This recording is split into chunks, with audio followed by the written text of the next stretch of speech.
guys, Jessie here from Winter Moon Gives, and I am so excited to bring you this video today. There are tons of videos out there already that cover market essentials. And when I say market essentials, I mean the things that you need in the day of the market to be successful, like your tent, your weights, cash, card reader, like good customer service and knowing your products, things that I think are kind of obvious. And all of those things, they're super important. Honestly, if you would like me to make a video about the must-have items that I can't live without and that I use in a day-to-day life of being a farmer's market vendor, I would be more than happy to make that video for you. You just gotta let me know in the comments below if you want to see it.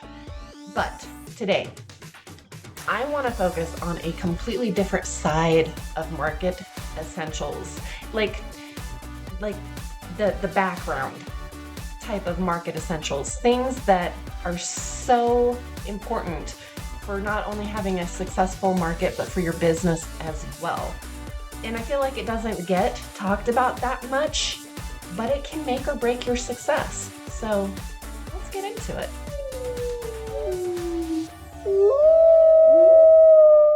If you're running a small business, especially handcrafted small business, and if you're like me and you like to watch YouTubes that are similar to the products that you're making, or just being a small business owner, what have you, you have probably seen the videos of things like, if you make this product, you're going to be a hit at markets, or this is the best-selling item for pop-up shops, right? Here's my hot take on that. What works for somebody in the location that they are in is not necessarily going to work for you in the location that you're in. You're talking at the very least a difference in foot traffic, right? If a big city event is getting 1,000 people walking through the market, it's going to be completely different than a small town where 100 people are walking through that market. So just because everybody online is saying this is the hot ticket item, that's not necessarily the case. You have to know your consumer, what they want for the location that you are in. So how do you know? How do you know what type of product is going to sell in your location? I feel like there's a few ways that you can work that out. And this goes for if you're a candle maker, jewelry, all of these things that people are hand making and selling at markets. The cups, even baked goods, that sort of thing. One of my suggestions would be to go to your Walmarts, your Targets, your Hobby Lobbies. These big time corporations have the money to spend on the marketing for the locations. If you go to a Walmart in Colorado, you're not going to see the same stuff at a Walmart in New York, right?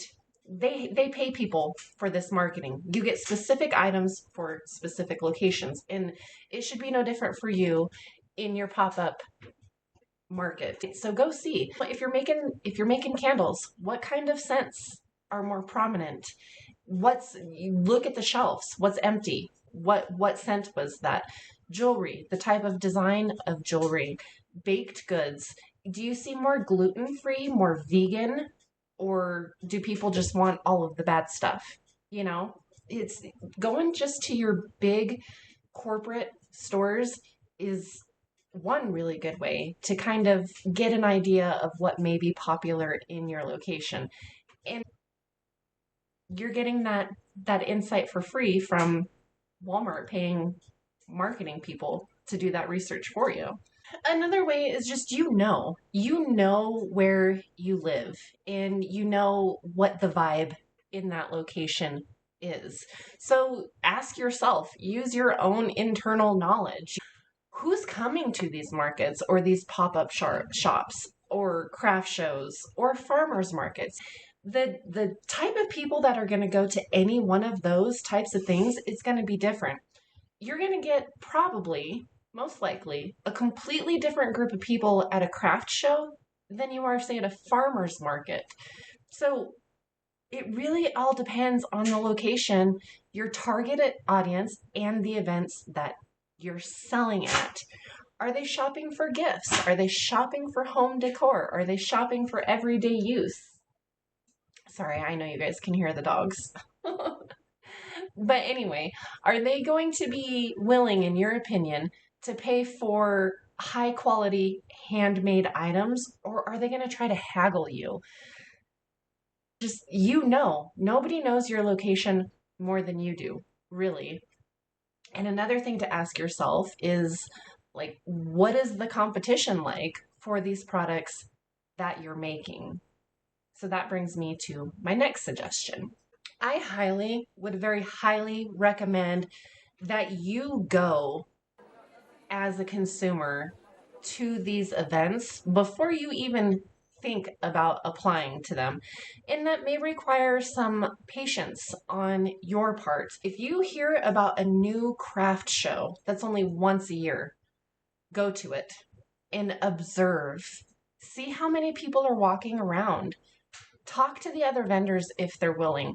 Absolutely talk to the facilitator, the market manager, the host, whoever it is. You've got to do your own recon, right? And it may look great and you may wish that you would have just applied for it, but it could have been the complete opposite and it could have been horrible. But for next time, farmers markets or weekly pop-ups, anything like that, you have the luxury of the ability to go and actually participate in the market before you spend the time making the inventory, applying and paying the fees and all of that sort of stuff. Go see it. Walk around, get a feel of what it is, see what other people are vending. Is it food? Is it handcrafted goods? What is the vibe? But I can't stress enough to talk to the facilitator. That is where you're going to get the most knowledge for you to make the best decision. Ask them the questions of, what is the foot traffic like? How long has this event been going on? You could ask them questions of, like, what's the flow of traffic like? Are there people coming in waves, or is it steady throughout the day? Are certain times of years better than the other if it's a consistent market? Some markets may be thriving in the summer season and others might be only thriving during the holidays. And you can also ask them, what type of vendor they feel like do the best at that location?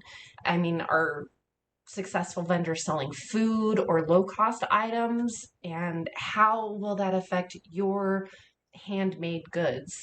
Another very important question to ask is, are there any restrictions or special requirements? Some markets require a very specific setup. They may require permits. They may even require or only allow certain product categories. In my opinion, MLM type of businesses should not be allowed in a craft show. It's not crafted. MLM is not a crafted thing. So that's my personal opinion. Sorry if you're an MLM, but you've got to know. Before you go what you're getting into at this specific event, right? And don't by any means just stop with the organizers. If other vendors are willing to talk, ask them about their experience. I would highly recommend asking them how they feel about the organizer, because a good or a bad organizer can make or break a market as well. They may just be there because they feel like they have no other choice or no other options, so they're just there suffering through it. It's possible. I have been to some horrible craft shows in my days, and it's because the event organizer was awful. And We'll just leave it at that. But just remember, some vendors may not want to share trade secrets or talk about it, and that is okay. It's perfectly okay. But many are probably going to be happy to give you some general advice. And even if maybe you're not comfortable like approaching a vendor in that type, just be mindful and vigilant and watch the dynamic of the consumers and the vendors.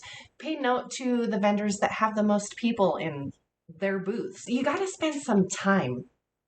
Don't just like walk through it and be like, okay, okay, that you got to invest your time into your recon and just pay attention to stuff. See what is happening and make your own conscience smart decision about whether that event is the vibe for what you're offering. To be perfectly honest, when I started, I didn't have many options, so I just signed up and hoped for the best. I mean, honestly, I really did. But if you have choices, take the time to do the research first. It will save you a lot. A lot, I imagine. And if I ever had the option to possibly go to a new event, market, whatever, these are the exact steps that I myself would take as well. Doing this homework ahead of time just helps you make smart business decisions before investing your time, your money into the event. So, that was a whole lot about before you even get into a market. So let's jump into after you are in markets and you're doing successful, you're set up. Now you have to track what sells and what doesn't through good bookkeeping. This is all about how you are profitable and successful. Bookkeeping is essential. Y'all, I have a bookkeeping background. Before I did this, that was my life. I was a bookkeeper for multiple companies. I worked for an accounting firm. So this is just very huge and important to me because it's not just about tracking numbers. Having good books for your business is giving you the ability to understand your business and where it's at and where it was. For one, it helps you to see what is actually making money and maybe what's not. And it's also going to help you understand if you're pricing things correctly. On top of all of that, come tax season, you're going to be so glad. It's going to make your life or your accountant's life so much easier if you just have everything in order. So, I want to talk about options. There are a few options. Me personally, QuickBooks. QuickBooks Online. Maybe it's because of my bookkeeping background, or maybe just because I know it's so user friendly. QuickBooks is a lifesaver for me because of what it does. It does majority, once you get it set up, it does like majority of your heavy lifting. It's going to track your cost of goods sold. It is going to provide you not only profit and loss statements, but you can do a prior year comparison of what that looks like. So you can see where you were last year and where you are this year. Once you have that line, like once you have a year of books and you're in a new year, I find that invaluable. I'm constantly always wanting to see my business doing better. So I want to look at a profit and loss that is a year prior comparison and see that I'm doing better than I did last year. Sales tax.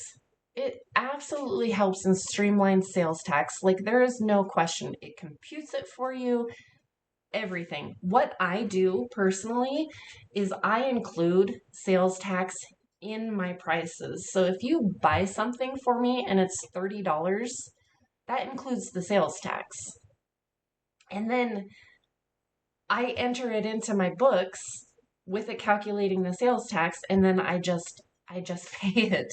Um Super simple. It even helps you with knowing what products are selling the best. You can do a sales by product report, and you can see that's how I know that I sold over 500 candles last year, because I'm looking at my QuickBooks. I'm looking at my sales by product.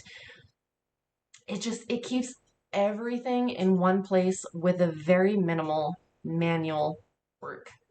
QuickBooks is a phenomenal option, in my opinion. Another option that I somewhat recently learned about, and I actually did overachieve a little bit and gave this a try for a few months. I had QuickBooks, and then I also had Crafty Base. I should also put it out there that obviously none of this is sponsored. This is just my hot take, okay? But Crafty Base was cool. It's made especially for people who handcraft their items. So you put in to the system all of the materials you use, and it calculates how much that you should charge for each product, whether it's wholesale or retail. It's going to give you both of those prices, like I suggested. And I feel like a lot of us hand makers, small businesses, constantly short ourselves on our prices. Am I right? It tracks every little detail of your inventory. Crafty Base could be a complete life changer, life saver for you. It also offers a profit and loss, but it does not offer a prior year comparison. So I actually just canceled my Crafty Base subscription for those reasons. I've got my prices locked down, and I have QuickBooks, and I will never get away from QuickBooks. That's my personal preference. So there was no need for me to have QuickBooks and Crafty Base. For those, each QuickBooks, it's like $40 a month. Crafty Base, also about $40 a month. And the other cool thing about Crafty Base is it would factor in overhead. Like if you wanted to charge for the electricity, you could put in a percentage, which I think the recommended amount is like 15% overhead for your electricity and your space if you're making your products from your home. So those are two very good options for you if you're willing to pay the fee. Another option is Excel. I mean, if you have any knowledge about Excel, there's tons of YouTube videos out there that you could learn about how to use Excel and do the formulas and make your own spreadsheets. You can always do that, and it doesn't cost you anything. It's just going to be a lot of manual data entry. I would say Excel for the last resort, but that's just me. Really, no matter which system you use, just bookkeeping is just as important as knowing your consumer and knowing your market, because you have to know where you are at financially in every aspect. Every aspect. What's selling, what's not selling, are you spending more in your cost of goods than you're profiting, or whatever. Some common mistakes that I see people make is not tracking all expenses, even small purchases. You've got to track everything: packaging, shipping supplies, transaction fees, everything. When it comes to expenses, most all of your business related expenses are tax deductible at the end of the year. You got to keep track of everything. Another thing that I very highly recommend is setting aside money for taxes, for your sales tax, for your income tax. If you have a high profit, you're going to have to pay taxes on that at the end of the year. So you've got to calculate how much you should be saving every year. So when it comes to be tax season, you're not left strapped with this huge bill that you have no idea how you're going to pay, which it leads me to: don't mix your personal finances with your business finances. It's tempting, I'm sure, just to streamline and have everything together, but you got to have separate business accounts. I personally have I have three. I have three business accounts. I have my business, my main business, where everything goes in and out. And then I have a savings account that I put specifically sales tax money in after every market, every sale, I just immediately take that money from my checking and put it into my sales tax savings account. And then to keep everything cohesive and streamlined, I have another savings account where I put in money for income tax, the possibility. And the way that I see it is if I end up having a loss at the end of the year, what I've saved all year long for the possibility of having to pay income tax, that is just, it's savings. It's savings. So I either have it to pay my taxes or I have it to pay for other things that are necessary. Another thing that could be a mistake is focusing only on revenue and not profit. You've got to do that bookkeeping so you know if you make $500 in a day in sales, that's fantastic, but you got to know what you spent to get there. If you spent $400 to make that $500, your profit is not nearly as good as you think it is. You got to keep track of that stuff. And lastly, I mean, you got to keep on it at least weekly. If or as you do transactions and purchases, keep up with your bookkeeping, because the biggest lie I ever told myself, I don't know about you, but me, is that I'll remember that.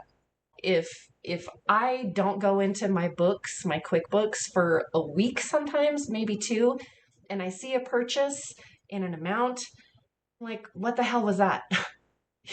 Sometimes you just don't remember. So you got to stay diligent. You got to stay on top. You've got to do your research for everything. This is your baby. You are creating this baby and you have to nurture it and provide for it and protect it and take care of it. In doing all of these things, that's really huge steps to success. Knowing your market, knowing the dynamic in which you're selling in, your location, and all of that. Take the time to research, visit the markets, talk to the vendors, and track your incomes, your sales, your cost of goods, your books. Do your bookkeeping. And don't be afraid to adjust here and there along the way. Follow your intuition. You know where you want your business to go. Get it there. So, if you found this video helpful, please give it a thumbs up and let me know in the comments below any thoughts, questions you may have about things. I was kind of vague in some things. Like I said in the beginning of this video, if you want to hear more of my experiences of what's essential, be it market supplies, doing the bookkeeping, that sort of thing, I would be happy to make those videos, but I can't know you want to see it unless you put it in the comments. So don't forget to like, subscribe, share, hit that notification bell so you don't miss future videos, all of that good stuff that's free to you. Thanks for watching. I'll see you in the next one. I hope this was helpful.